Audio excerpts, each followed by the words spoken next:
Hello and welcome back to The Broken Doll, and today I come to you with these two lovely dolls which are the same. These two are the Effanbee LUVUMS. Now this is the biggest. I think she's 27 inches and this one here about 20 inches. But the, excuse me, but the thing is about them, they're cute. They just eke out cuteness and bubbly happy baby. Now, from my understanding, I do have the arm to this doll, so don't dismay. I do have the other arm. I thought this was it, but it's not. But I do have the other arm for her. She does need iris replacement, so does this one here. This one is in pretty good condition. All I think she needs is her clothes cleaned and a wipe down, and she's going to look spectacular again. But just talking about them for a few seconds here, excuse me one more time. I have seen in advertisements from off of eBay. A lot of people will see this doll that says LUVUMS on the back, but put down that it's Shirley Temple Baby, and it's not. There are differences between the two. Ideal Shirley Temple, the Ideal Shirley Temple Baby was made by Ideal, and these are Effanbee, two different companies. So here's the Shirley Temple Baby. I'll put her in the middle. Now you can see where sometimes maybe the confusion comes in, maybe in some ways. The thing you're going to look for is those dimples right away and the flirty eyes. She has 3 teeth at the, let me see how this works here. 2 teeth in the top, 3 in the bottom. Where this one has 4 in the top and 2 and 2. So the teeth will even tell you. Hairline tells you that there's a difference between them. But I have seen it where people have confused them and have said this is the Shirley Temple Baby. Now, I have also heard people say, I don't know if it's true or not. I've just heard it said that they used the same mold. I don't believe they did because the hairlines are different. So and it's 2 different companies competing. I don't think so, but that's me out there. I could be wrong, and you know, wouldn't surprise me.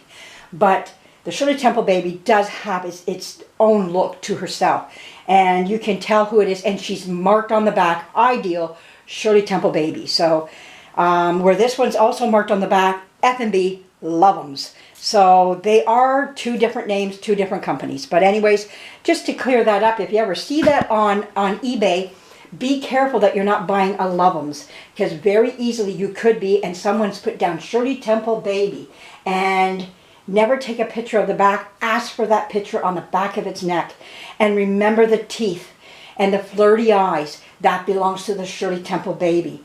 So 2 teeth at the top, 3 on the bottom. As soon as you see those teeth, those flirty eyes, the markings on the back, Ideal was big on making sure those markings were there.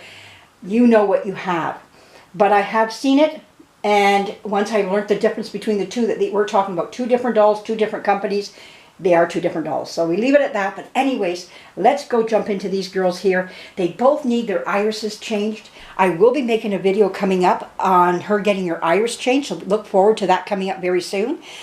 Today what we're going to do, we're going to put this one off to the side because she is up for restoration, but I wanted to pull her out, just pull her out and put her beside her counterpart, just so you can see the 2 of them together.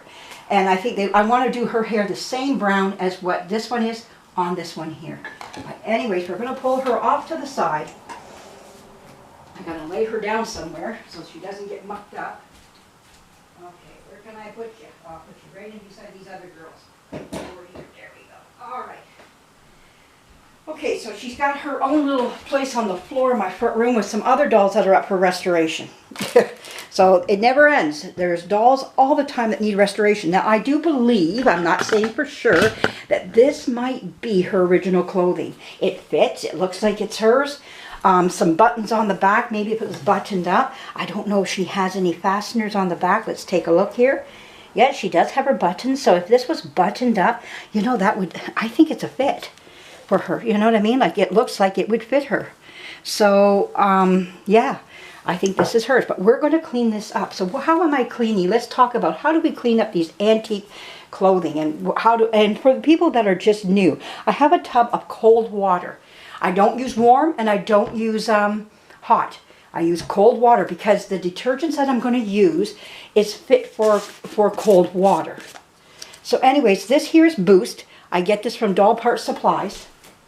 Now you can also use whitening from, oh, what's it called? It's not going to come to me right now, but maybe as I do this, I might be able to mention it in my next video. If I don't remember it here, you can get it to whiten clothes with. It's popular too. Oh, I can't remember what it is, but I'm going to sprinkle some of this in. And it works just like this stuff here. And you don't have to buy the fancy stuff like I did here. Once I run out of this, this is my end of this stuff here. Because I'm going to go back to the stuff that I can't remember right now. But anyways, we're going to make sure this breaks up. I'm just going to put my hand in here and just hit the bottom of this. And let's just make sure this disintegrates a bit. And then we're going to put her clothes in here. Now, she came with one boot missing. So that's just par for the course. I thought there was two, but when I got looking at her, I don't think there was. I think there was just the one. But hey, I could be wrong on that just as well. Okay, so this is pretty much, you can hear just still some grains on the bottom still that just need to break up. And I just put my hand around. It's very safe for your hands. It doesn't dry my hands out or anything of that sort. But then I don't use an overabundance of it, because if I need to put it back into some more, I'd rather do little doses of this. And remember, this is antique clothing, but this stuff is very safe on antique clothing. So I've never had any problems of it eating the clothing or anything. So we're going to take her hat and just dunk it in. And the water will turn yellow. It does. Okay, let's get this off of you here. Let me get my towel to dry my hands, because she is composition. And we want to respect the composition on her. Okay, got my tea towel here. All right. Now, what does this say on her here? It looks like she has an Effanbee, or just some type of a little brooch. I don't know. Sometimes they put little brooches, you know, like on dolls, like the companies did, that would, or bracelets or whatever. I've seen that. Let me see what this says here. Well, it's just a pattern with flowers going across it. That's all that is. We'll put that back on her though, since it did come with her. It belonged to somebody. Somebody took care of this little doll. Oh, did they ever? Okay, this dress is very ripe. It's just thin. To a lot of you ladies out there who have done this already to a lot of your dolls, you know what I'm talking about, how thin. And to those who haven't, if you do start restoring your own dolls down the road, you'll get to the feel that you take it off very carefully. And we have some little pins here that don't, there we go. They'll say they don't want to come off. Sometimes they rip the material, but this didn't. It came off, it agreed and came off, so that's good. There we go. And there we go. Here, another one. This is her slip underneath. It seems to retain some of its pink color. I would like to learn how to dye clothing too down the road. That's something I've been very much interested in doing. But that's another day again, you know. Lots to learn all the time. And never be afraid of learning and jumping in. And you know what? You're going to make mistakes. Be prepared. Be ready. I've even done it on old dolls like this. And you hang your head in shame for a few minutes and then you press on and go. You know, and now her little bloomers. There we go. And there we are. So to get these, hopefully you're seeing all this. Yeah, you can see that. We're just going to take this and dunk this stuff. Forget that. We're just going to dunk it. There we go. There we go. Now just let that stuff soak. And how long would I let that soak? Oh, maybe around noon I'll take a look at it. Just let it soak for a few hours and really get, excuse me, that yellow movement on it, like getting the coloring, like, you know, this stuff doesn't take out color or anything. We'll take off this little shoe since we don't have its match. So there we go. We'll get some other little shoes on her. But she seems to have a very spotted body. Maybe she had the measles at one time. I don't know, chickenpox. But there she is. And now what we're going to do with her, we're going to give her a nice little clean. So I brought in my goop. Now, somebody got a hold of me who was a Canadian lady like I was, who collected dolls, and was asking where I got my goop from. And she said she found the Gojo over here in Canada. And I said, yes. At the time when I bought the goop, I did not know that Gojo and goop were the same thing. They do the same thing. They have the same job. They look a little different. I think the Gojo's a little on the yellow side, where this is more on the white side. And that's the only difference, but they do the same job. So as soon as my goop is gone, I'm going to Gojo. I can get that anywhere here. Once I understood, like I said, that it has the same job, why not? You know, save some money on exchange and duty and all that other rotten stuff that they do to us. So, and shipping and all that stuff. So, I mean, we're all looking how to save a penny. And now one thing, be careful with the goop on, especially plastic dolls. I don't find it so much on my composition dolls, but on plastic dolls, it can take off the makeup, because a lot of the times the makeup, the blushing is laying on top of the plastic, not into the doll itself. So you want to make sure. Now this doll has a little bit of a circle thing going on its cheek here, but hey, it is what it is. She's still a cutie all the same. My rag is getting dirty. Oh my goodness, she was a dirty little girl. Yeah, oh my. And yeah, look at my rag already. The dirt coming on my rag. So, and you don't need a lot of this. Just a little bit, just to go over her. Yeah, that's it. Just to get into those nice little crevices and whatnot. And it goes a long ways, just a little bit too. There we go. We'll dunk again. And we're going to go over here. There we go. And we're going to make sure that we get all this. Oh, there we go. And it really shines up the doll nice too. It gets that dirt off, that grit. Now, she's been sitting on a shelf waiting for this to be done to her for so long, and I feel bad because I've just ignored her and ignored her and ignored her, and I just feel so bad that I haven't done more to her. Now she has a little bit of a rub on the back of her head there where she's been played with, but that's very typical for these dolls. You'll find that on these dolls. They do lose some paint, but you know what, that I can deal with that. That's not something that's going to bother me in my sleep or anything of that sort. I'm not going to wake up screaming. She lost paint off her hair, back of her head. But anyways, the dreams of a doll collector. Oh, gotta laugh at ourselves.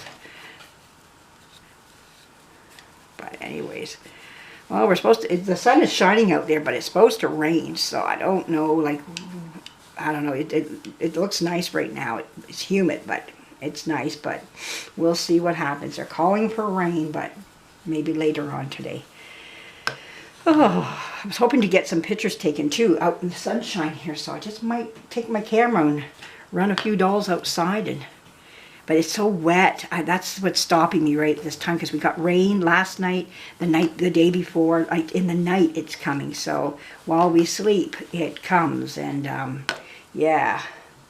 So anyways, we'll see about that if I do it, because if I take them out, it's going to be mud, and I don't want them to get dirty. So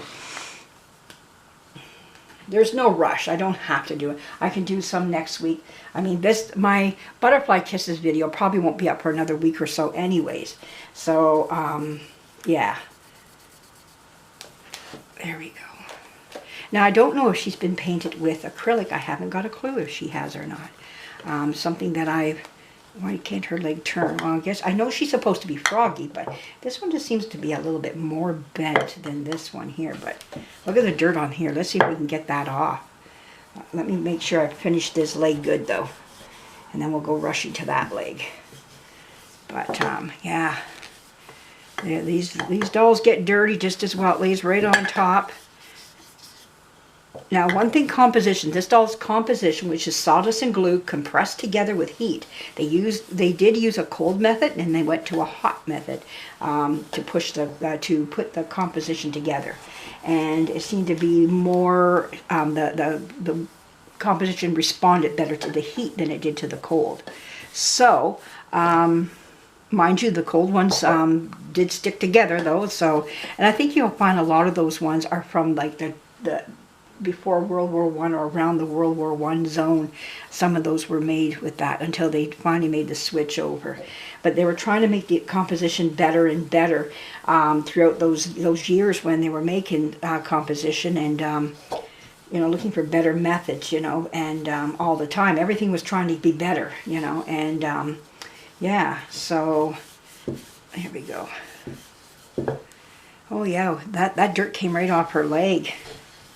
Now these are just little baby washcloths. They're soft, they're gentle. I just get them at my thrift store when they're brand new in a package. If I see some, I don't know, like I haven't bought any in a long time because I've got a whole wad of them and a whack of them put away in a container. So it's not like I'm in need.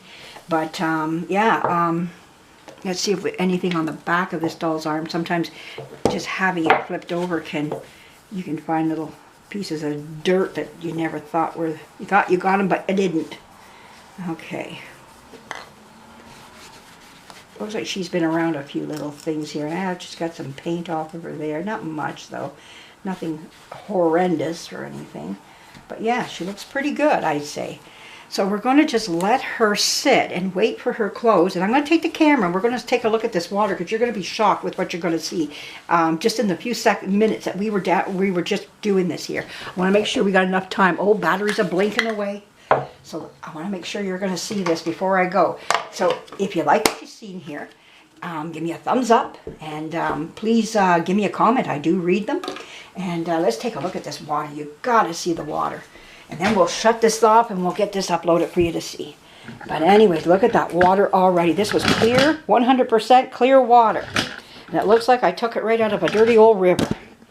Look at that. Let's pull it back. See the yellow already forming? It's already yellow. That's coming right out of this little dress and bonnet and everything. So, yes, everybody, that's what happens when our clothes get old. They get all yellowy. And where does the yellow come from? Oh, it can come from cigarettes. It can come from old gas furnaces. And starch will do that too. You know, it yellows over time. So you have to get that old starch back out of it and redo it again. And restarch them all over again. Well, thanks for joining me. I hope you enjoyed seeing this. I enjoyed making it for you.